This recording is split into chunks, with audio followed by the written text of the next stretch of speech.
It's the only culture which is still conscious that God is our making. Dissolving Him is the symbol that if you use your intellect right, you can dissolve the world. To reverse these roles is most important because if you determine the nature of your mind, something wonderful could happen.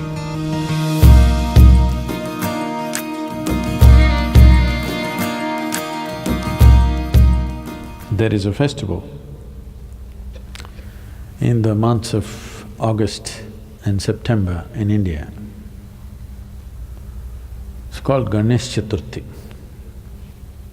It is a god with an elephant face. It was not supposed to be an elephant, it was supposed to be a ghana.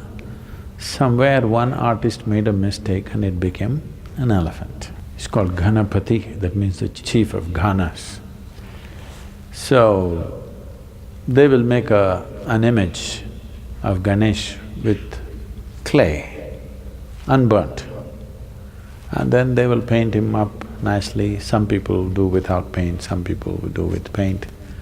And then they will worship him and huge festival, music festivals happening around him, big events. Some people build huge ones, 108 feet tall, big ones. But after that period is over, usually 1 week, 15 days, in different places, different times, then they will go and drown it in the lake or in the ocean, so that God dissolves. Create a god, create a frenzy around him, make him your entire life. For those 15 days or 1 month, there's nothing else but Ganesh. We eat what he eats, we only like what he likes, everything is about him, but then one day we'll dissolve him. Once he's dissolved, he's done.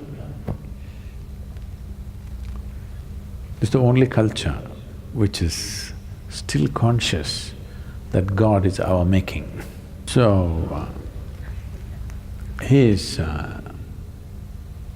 the symbol of intellectual activity because he wrote great scriptures and the sage who dictated the scriptures to him, the challenge for him from Ganesh was, he should not pause in the dictation.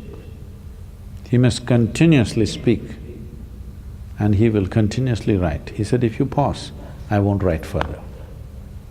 It's a test for the sage, whether what he's speaking is really a fountainhead of his being or is it something scholarly that he makes up in his head. So Ganesh said, only uninterrupted dictation, if you do, I will write. If you pause somewhere, once I keep my pen down, I will not write again. So sage Vyasa spoke uninterrupted. It went on for months on end. Ganesh wrote without missing a single word, the best stenographer you can have. He is the symbol of human intellect.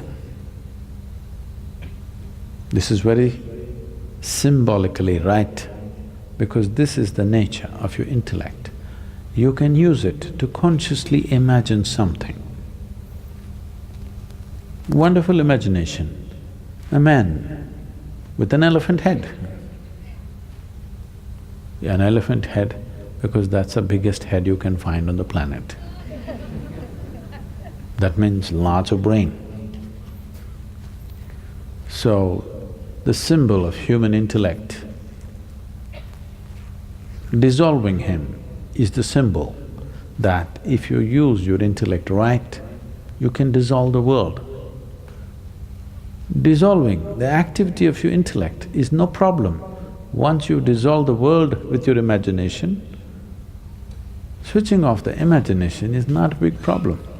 You can obliterate the universe with your imagination.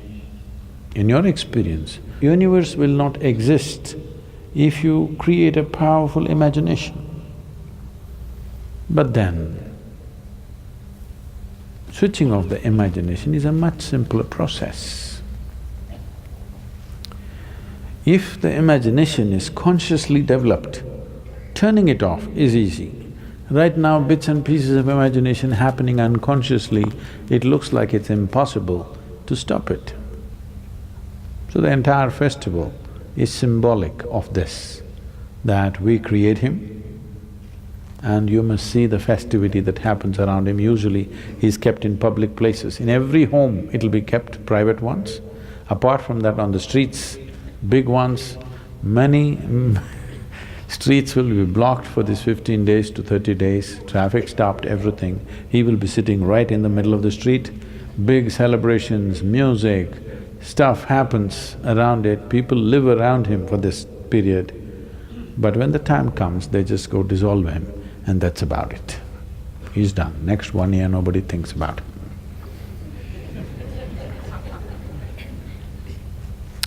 If you could do this full-fledged with your imagination and your intellect, oh, this mind or this activity that we call as mind,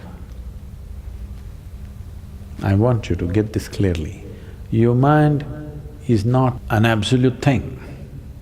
It is only a certain type of activity. No activity, no mind. Yes or no? Suppose you have no thought at all right now. Do you have a mind? Oh, I have a mind, I don't have a mind. Yes, you have, because that's a thought. If there is no thought, there is no such thing as mind, because it's a certain activity. Consciousness is capable of being here without the assistance of activity. Activity does not make consciousness. Consciousness makes activity. I move the hand. The hand does not move me. It's me who moves the hand. Similarly, it's me who moves the mind. It's not the other way round, but it's become the other way round. The nature of your mind has become you, isn't it? All the freaky stuff that your mind does has become your quality, isn't it? Now, to reverse these roles is most important, because if you determine the nature of your mind, something wonderful could happen. If your mind determines the nature of who you are, it is an accident. Is it a terrible accident or not? That situations decide, but it's an accident.